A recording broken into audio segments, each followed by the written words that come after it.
Hoje o tema proposto, estranha moral, está no Evangelho segundo o Espiritismo. E nós estamos aqui porque o Sócrates já nos dizia: se a alma é imortal, ela precisa de cuidado o tempo todo. Então, o fato de estarmos aqui é porque nós estamos procurando cuidar do nosso espírito, de alimentar o nosso espírito. Assim como o nosso corpo precisa dos cuidados, do sono, do repouso, do tratamento, do alimento, o nosso espírito precisa tanto quanto, se não mais, ter esse cuidado.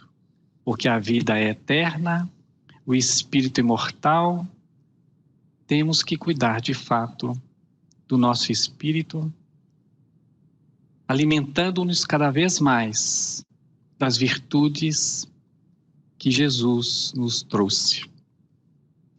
É muito comum de nós perguntarmos em nossas falas qual é a referência à doutrina dos espíritos.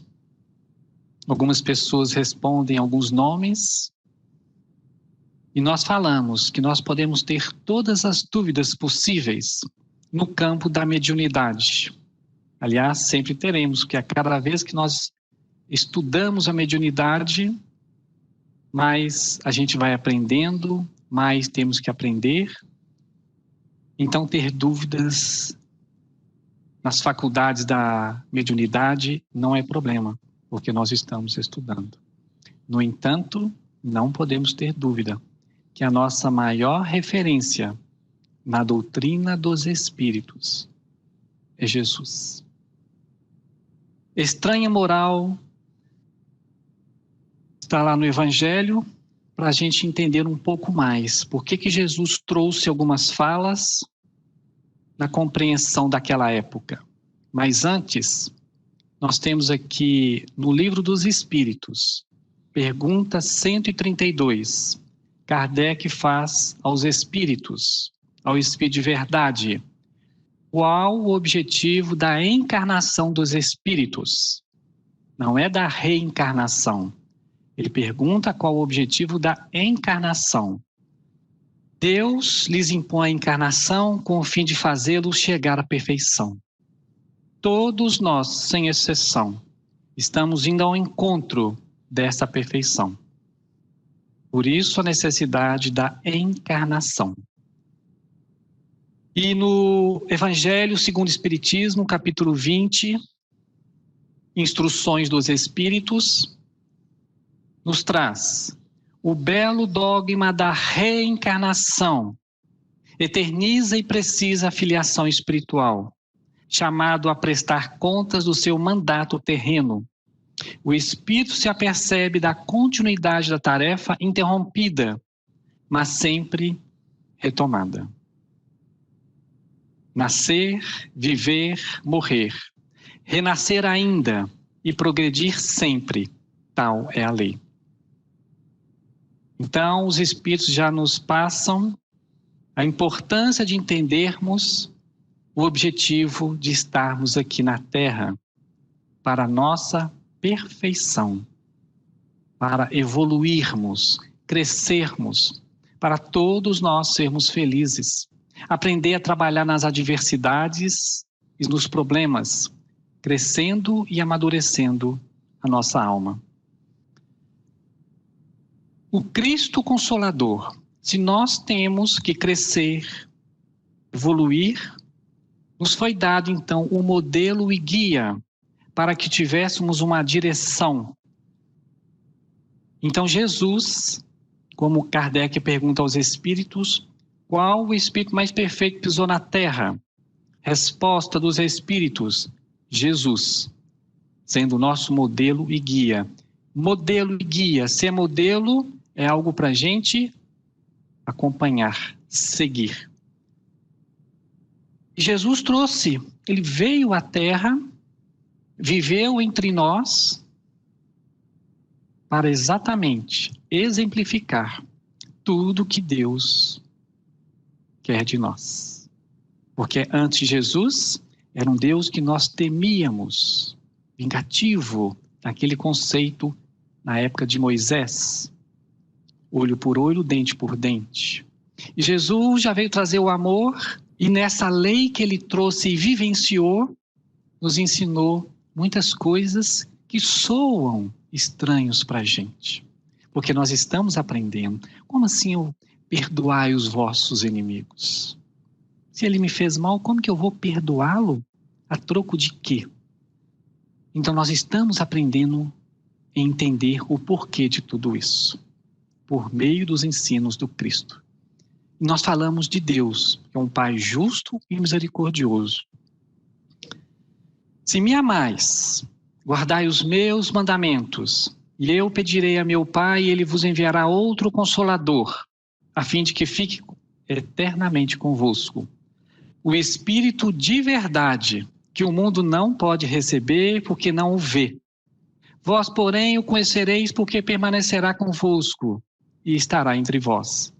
Mas o Consolador, que é o Espírito Santo, que meu Pai enviará em meu nome, vos ensinará todas as coisas e vos fará lembrar de tudo que vos tenho dito.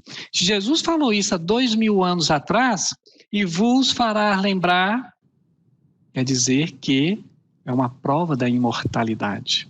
E na casa de meu Pai há muitas moradas. Está lá em João capítulo 14, no Evangelho segundo o Espiritismo, capítulo 6. Ou seja, a doutrina dos Espíritos é a terceira revelação. O que não significa que todos nós, que a humanidade é para tornar espírita, mas cristãos, para entendermos que o Espírito é imortal, que há outras vidas, que a vida não cessa com a morte do corpo.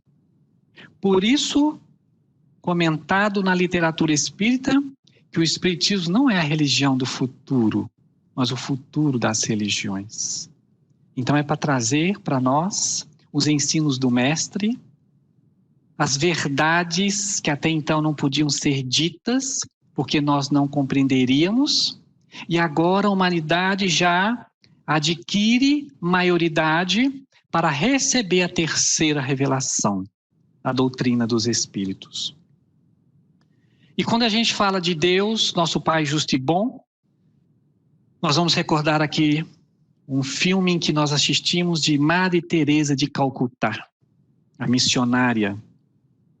Então, no filme, há uma parte que nos chamou muita atenção, porque às vezes nós passamos dificuldades, receios, incertezas, medos, quem não os tem. E Maria Teresa, então, passando algumas dificuldades no trabalho de caridade que ela fazia, com todos os percalços que um missionário passa, se via naquele momento triste, desolada, e ela foi andando pelas ruas de Calcutá. Então o Senhor, deitado no chão como um pedinte, a atrai pelas mãos, chamando-a. E ela se aproxima dele e ele pergunta para ela: a senhora está procurando alguém? E ela disse: estou. Quem? Ele pergunta: meu Senhor. A senhora trabalha para ele? Sim, para ele. E ele está feliz com seu trabalho? Ela responde com humildade: eu não sei. E por que a senhora quer vê-lo? Porque eu me sinto perdida sem ele. Vá em paz. Um bom empregador nunca esquece quem trabalha para ele. Então Deus nunca vai esquecer da gente. Nunca esqueceu da gente. Nunca estaremos sozinhos. Muitas vezes sozinhos nos sentimos e até choramos, achando que ninguém está nos acompanhando. Mas essas lágrimas nossas, para Deus, são como chuvas que vão lavando a nossa alma para nos fortalecer. Então Maria Teresa se levanta, segue o seu caminho e fez o que todo mundo sabe? Exerceu a caridade na sua essência. Porque fora da caridade não há salvação. No Evangelho segundo o Espiritismo, Kardec nos traz então uma compilação e divide em 5 partes. Os atos comuns da vida do Cristo, os milagres, as predições, as palavras que foram tomadas pela igreja para fundamento de seus dogmas e o ensino moral. As 4 primeiras, segundo Kardec, têm sido objeto de controvérsias. Jesus fez aquele milagre, não fez? Transformou água em vinho, não transformou? Curou, não curou? Porém, a última dessas 5 partes, que é o ensino moral, conservou-se constantemente inatacável. Então, ele explora o ensino moral. E o que Kardec traz para a gente? O lado mais belo do Espiritismo é o lado moral. Então, no capítulo 23, Estranha Moral, traz para nós Kardec: odiar os pais, abandonar pai, mãe e filhos, deixar os mortos cuidar de enterrar seus mortos, não vim trazer a paz, mas a divisão. Se alguém vem a mim e não odeia a seu pai e sua mãe, a sua mulher, seus filhos, seus irmãos, suas irmãs, mesmo a sua própria vida, não pode ser meu discípulo. Lucas capítulo 14. Aquele que ama seu pai ou sua mãe mais do que de mim não é digno. E aí, por isso que chama estranha moral. Como que Jesus, na sua essência de bondade, poderia trazer essa lição, ou esse ensino, contrapondo o que ele sempre pregou de amor? Se alguém vem a mim, não odeia seu pai e sua mãe, sua mulher, seus filhos, não soa estranho. Por isso, moral, estranha moral. E aí Kardec com os espíritos já trazem para a gente explicações, até porque, para que não percamos tempo em contendas inúteis, quando a essência do ensino do Cristo é que deve prevalecer. Primeiro, os evangelhos, segundo consta aqui no Evangelho segundo o Espiritismo, não foram escritos durante a vida do Mestre, só depois que ele foi crucificado. Também eles comentam, o fundo do seu pensamento não foi bem expresso, porque ele expressava, as pessoas anotavam um tempo depois, e de repente a anotação não era compatível. É uma possibilidade. Passando de uma língua para outra, há de ter sofrido também alteração, ou seja, quando a gente vai transcrever um sentido para o outro. E olha o que eles colocam para a gente: importaria primeiro saber se ele a pronunciou dessa forma. E em caso afirmativo, se na língua que ele exprimia, a palavra em questão tinha o mesmo valor que a nossa. Ou seja, vamos pegar o exemplo, o Brasil, um país muito grande, tido até como um grande continente pela sua área geográfica. Às vezes um termo aqui em Minas Gerais não soa semelhante no Nordeste ou no Sul, ou mesmo em outro país. Então, é natural que possa ter tido alguma alteração no entendimento. E aí há uma nota no Evangelho, trazida aí, anotada pelo senhor Pesani, em que ele define, esclarece que não quer dizer odiar a palavra dita por Jesus, porém amar menos. Então é diferente falar assim, não, eu odeio fulano, eu odeio isso com toda a nossa força. É diferente porque a conotação de amar menos já traz para a gente uma diferenciação. E Jesus também usava muito de ênfase para trazer o seu ensinamento numa época, nós estamos falando de 2000 anos atrás, e para um povo, uma comunidade restrita. Então tem que ver, nós temos que avaliar até a cultura da época. Assim nos traz. Então, amarás o Senhor teu Deus de todo o teu coração, de toda a tua alma, de todo o teu espírito. Este o maior e o primeiro mandamento. E aqui tens o segundo, semelhante a esse: amarás o teu próximo como a ti mesmo. Ou seja, amarás o Senhor teu Deus de todo o teu coração, sobre tudo, sobre todos os nossos interesses terrenos, materialistas. Porque aí Jesus já lançava a semente da espiritualidade. Evidentemente, naquela época, ainda não se podia pronunciar. Se hoje temos ainda há dificuldades de entendimento e aceitação da reencarnação, voltemos a 2000 anos atrás. Bom, se a gente está falando de uma estranha moral, vamos falar de uma que a gente pode intitular ocorrida com o Chico em 1941. Então, conta-nos no livro A Vida de Chico Xavier, de Marcel Souto Maior, que em 1941, a viúva de José Campos Xavier, Geni Pena, enlouqueceu. As rezas, os passos, as sessões de leitura do Evangelho no Centro Espírita Gonzaga foram inúteis. Chico, então, teve que internar a cunhada no hospício em Belo Horizonte. Chico, evidentemente, ficou arrasado e, voltando para casa, ele viu o filho caçula da moça, que era paralítico, chorando na cama, sozinho. Chico, então, se ajoelhou, rezou, chorou, as lágrimas vieram porque ele se enterneceu com aquele momento. Mas, de repente, quem que chega? Emmanuel, guia espiritual de Chico, e perguntou para ele: por que você chora? Chico contou o drama da cunhada, lamentou a situação do sobrinho e foi interrompido por um sermão do recém-chegado, ou seja, de Emmanuel. Não, diz Emmanuel para Chico, você está chorando por seu orgulho ferido. Você aqui tem sido instrumento para a cura de alguns casos, debaixo de seu teto, de alguns casos de obsessão, para a melhoria de muitos equilibrados.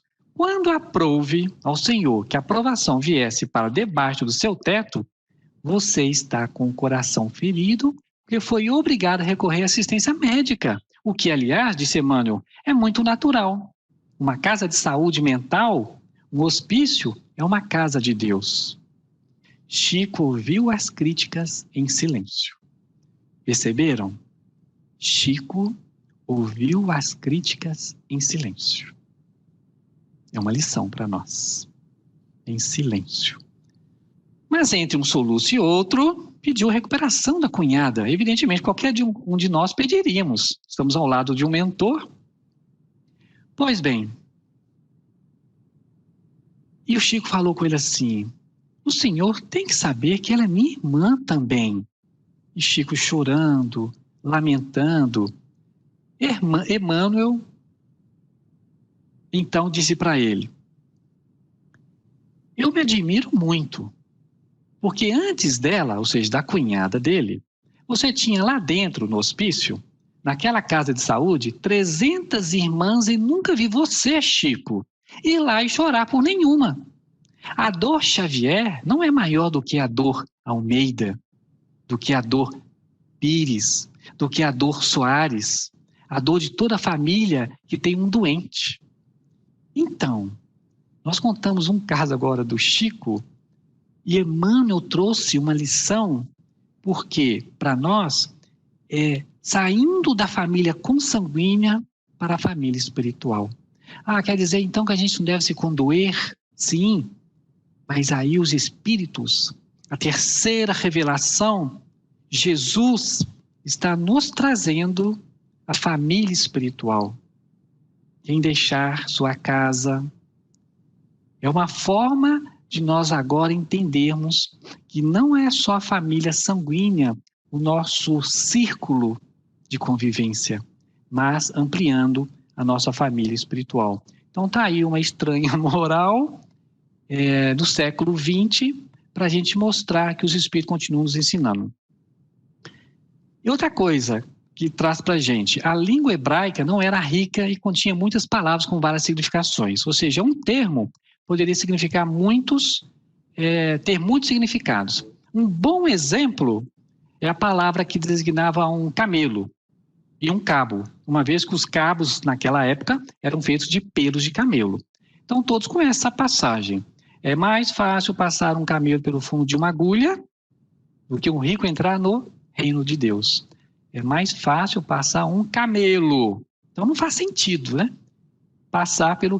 Eles davam assim, era uma ênfase para mostrar. Então, evidentemente que camelo aí era simbólico e demonstrava dificuldade, ou seja, a prova que é ser uma pessoa com muito poder e ser muito rico, superar as questões de ordem material, não olhando as questões de ordem espiritual. E também depende, naquela época, dos costumes, caráter dos povos. Aí vem o próximo, abandonar pai e mãe. Aquele que houver deixado pelo meu nome, sua casa, os seus irmãos, suas irmãs, o seu pai e sua mãe, ou sua mulher, ou seus filhos, ou suas terras, receberá o cêntuplo de tudo. E terá por herança a vida eterna. Não significa que é para a gente largar as nossas famílias. Evidentemente, quando fala isso, é mais uma expressão de ordem espiritual e para ver que as vidas sucessivas vão mostrando que nós vamos trocando de papéis, que a reencarnação é uma realidade e que muitas vezes a gente assusta em abandonar pai e mãe, mas não nesse sentido que a gente às vezes não entende. É a mesma coisa que, do ponto de vista espiritual, a gente vê os interesses da vida futura prevalecerem sobre os interesses das coisas humanas. Por isso a nossa dificuldade. Então é muito comum, se eu for servir, por exemplo, a pátria, eu saio da minha família e vou servir a pátria. Não seria algo assim grandioso? Então não estou abandonando a minha família. Eu estou indo, cumprindo um dever.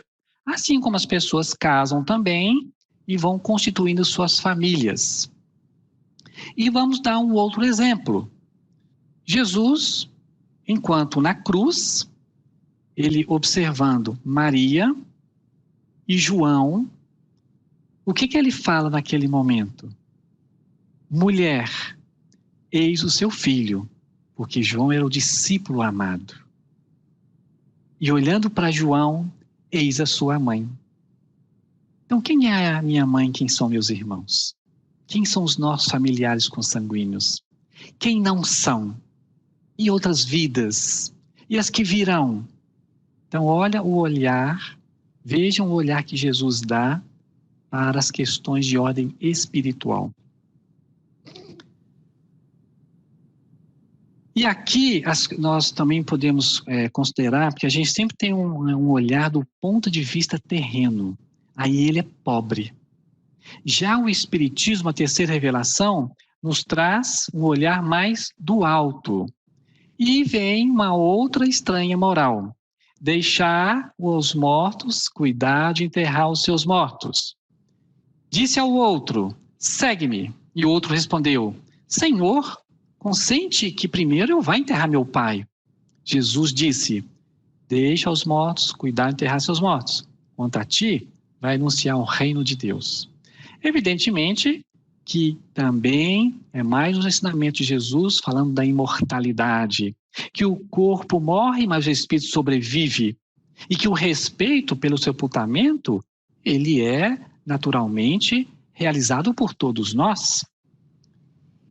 É nosso a gente realizar esse processo em forma de respeito. Então, o que Jesus trouxe para a gente, que quando há o desencarne, o nosso familiar, nosso ente querido, não sumiu, está vivo, é imortal, continua crescendo e nós devemos continuar aqui também na nossa caminhada. E do lado espiritual, o corpo não passa de simples vestimenta grosseira. A vida espiritual é a verdadeira vida. Então, a gente vai percebendo que Jesus foi jogando para nós, lançando o que? As sementes, para a gente entender, para que 2000 anos depois trouxesse para a gente, trouxesse para todos nós a terceira revelação. Não vim trazer a paz, mas a divisão. Não penseis que eu vim trazer a paz à terra. Não vim trazer a paz, mas a espada. mas uma forma que ele não lhe se exprime com exatidão o pensamento. Então Jesus, quando trouxe essas questões, essa divisão, a espada, é que de fato para o nosso crescimento nós teremos que romper com o nosso homem velho e não trazer para nós mais problemas, senão nós mesmos travarmos uma luta interior dentro de nós mesmos. E aí nós vamos trazer uma parte no livro Boa Nova, onde Zebedeu, a família de Zebedeu, encontrando com Jesus, houve a seguinte fala. E Jesus, então, falando para ele sobre o reino, e Zebedeu, então, pai de Tiago e João, disse: Senhor, trabalharemos convosco? Ele estava muito entusiasmado. Vamos pregar o evangelho? Aumentaremos o número dos vossos seguidores. E Jesus, quando viu as últimas palavras dele, aumentaremos o número dos seguidores, ele disse: ouve, Zebedeu, nossa causa não é o do número, é a da verdade e do bem. É certo que ela será um dia a causa do mundo inteiro. Mas olha o que Jesus traz. Ouve, Zebedeu, nossa causa não é a do número, é a da verdade e do bem. É certo que ela será um dia a causa do mundo inteiro. Mas até lá, precisamos esmagar a serpente do mal sob os nossos pés. Por enquanto, o número pertence ao movimento da iniquidade. A mentira e a tirania exigem exércitos e monarcas, espadas e riquezas imensas para dominarem as criaturas. Empolgado pela sabedoria, Zebedeu perguntou: Senhor, então o evangelho não será bom para todos? Olha a resposta de Jesus. Em verdade, replicou o mestre, a mensagem da Boa Nova é excelente para todos nós. Contudo, nem todos os homens são ainda bons e justos para com ela. Olha como que Jesus traz para a gente, para que nós apreciemos a Boa Nova, o Evangelho, as virtudes para alimentar a nossa alma. Livro Nosso Lar, André Luiz. A vida não cessa. A vida é fonte eterna e a morte é jogo escuro das ilusões. Uma existência é um ato, um corpo, uma veste, um século, um dia, um serviço, uma experiência, um triunfo, uma aquisição, uma morte, um sopro renovador. Quantas existências, quantos corpos, quantos séculos, quantos serviços, quantos triunfos, quantas mortes necessitamos ainda? Para a nossa reflexão. E para finalizarmos, Jesus trouxe para a gente, naquele tempo, respondendo Jesus, disse: graças te dou ao meu Pai, Senhor do céu e da terra, que escondeste essas coisas dos sábios e entendidos, e as revelastes aos pequeninos. Vinde a mim, todos os que estáis cansados e oprimidos, e eu vos aliviarei. Tomai sobre vós o meu jugo, e aprendei de mim, que sou manso e humilde de coração, e encontrareis descanso para as vossas almas, porque o meu jugo é suave, e o meu fardo é leve. Jesus. Muito obrigado pela oportunidade, que Deus nos abençoe, nos fortaleça, para que compreendamos cada vez mais Jesus em nossas vidas, que cresçamos, que possamos adquirir as virtudes, ter muita paciência na nossa vida, fé, muita confiança e na certeza que Deus vela por todos nós.